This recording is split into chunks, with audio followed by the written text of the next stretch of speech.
नकारात्मक विचार मनात आणू नका। आयुष्य हे खूप सुंदर आहे, त्यामुळे सकारात्मकतेने ते जगलं पाहिजे। दुःख कुरवाळत बसण्याच्या नादात आपण चांगल्या गोष्टींचा विसर पाडतो। या विचारांच्या लाटा असतात, त्या येत जात राहतात। सहज शक्य नसतीलही, परंतु अशक्य मुळीच नाही। जीवनात यशस्वी होण्यासाठी नेहमी सकारात्मक विचार करा असे अनेक वेळा सांगितले जाते किंवा आपल्या ऐकण्यात येते। सगळेच म्हणतात सकारात्मक राहा, आशावादी राहा, नकारात्मक विचार मनात आणू नका, परंतु या गोष्टी इतक्या सहज शक्य आहेत का? हॅलो, हाय, नमस्ते, मी जयश्री आणि मी आज एक नवीन विषय घेऊन आली आहे। तो म्हणजे नेहमी सकारात्मक राहण्यासाठी काय करावं। व्हिडिओला सुरुवात करण्याआधी तुम्ही जर अजून चॅनलला सबस्क्राईब नसेल केलं तर नक्की सबस्क्राईब करा, तुमच्या मित्रमैत्रिणींसोबत नक्की शेअर करा। तर आपल्याला नेहमी सगळे सांगत असतात सकारात्मक राहा, आशावादी राहा, नकारात्मक विचार मनात आणू नका।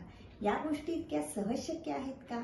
सहज शक्य नसतीलही, परंतु अशक्य मुळीच नाही, बरोबर ना?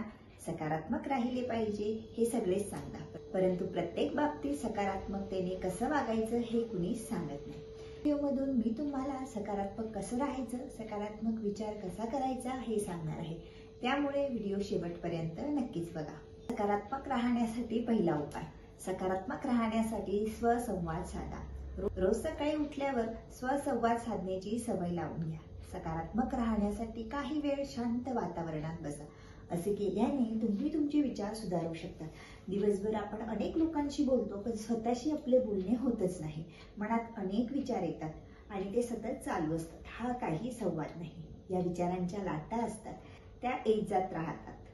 तर त्या विचारांना सकारात्मकतेची जोड द्यायची असेल तर सकाळी उठल्यावर स्वतःशी छान बोला, जसे की माझा आजचा दिवस मस्त जाणार आहे, मी माझ्या ध्येयाच्या दिशेने योग्य वाटचाल करत आहे, मी सर्वांशी आनंदाने वागण्याचा चांगला प्रयत्न करत आहे। अशा सूचना थेट मेंदूपर्यंत पोहोचतात आणि त्याचा सकारात्मक परिणाम आपल्या विचारांवर, व्यक्तिमत्वावर आणि संपूर्ण दिवसावर होतो। म्हणून स्वतःशी संवाद साधा, स्वतःच्या मनाला छान संदेश द्या। तर सकारात्मक राहण्यासाठी काय करावं? तर सकारात्मक राहण्यासाठी वाचनाला भर द्यायचा।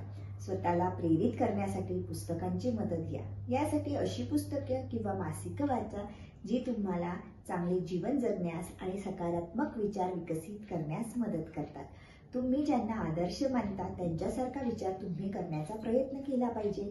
जसे की एखाद्या अडचणीत सापडल्यावर तुम्ही ज्या पद्धतीने विचार करत आहात तसा विचार न करता तुमची आदर्श व्यक्ती त्या क्षणी कसा विचार करेल, ती त्या क्षणी कशी वागली असेल, त्यांनी हा प्रसंग कसा हाताळला असता, त्यातून कसा मार्ग काढला असता।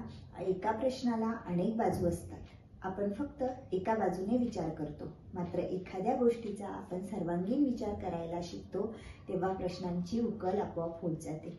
हे साधे सोपे उपाय जरूर करून बघा। तर सकारात्मक राहण्यासाठी स्वसंवाद साधा, पुस्तकांची मदत घ्या, वाचनावर भर द्या, हा अगदी महत्त्वाचा मुद्दा आहे। नंबर 2, चांगल्या आठवणींची यादी तयार करा। आपण सतत वाईट गोष्टी उगाळत बसतो, बरोबर की नाही? परंतु प्रत्येकाच्या आयुष्यात चांगल्या गोष्टीही घडलेल्या असतात। दुःख कुरवाळत बसण्याच्या नादात आपण चांगल्या गोष्टींचा विसर पाडतो। म्हणून चांगल्या आठवणींची एक यादी करून ठेवा।